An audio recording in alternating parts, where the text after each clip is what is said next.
कीर्तनामध्ये पण सांगता कथा आहे का नाही आई नवनाथ किती जाणारा बुवा नव्हे विषय गातोय आपल्या आईसाठी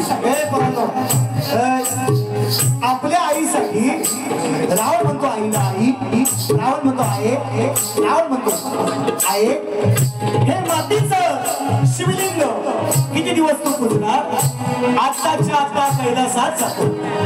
त्या शिवशंकराला प्रसन्न करतो आणि खरं खुरं आत्मलिंग तुला आणून देतो रावणाची शपथ विषय कसा घडलाय पुढे आहे का आणि पटवून देणार काय ते सत्य आजही आहे कलियुगात जो विषय गातोय तो ऐका मुक्तिकेचे लिंग माते मुक्तिकेचे लिंग माते मातीचे लिंग माते नदीच भेटून देतो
गणाने फोडलंय लिंग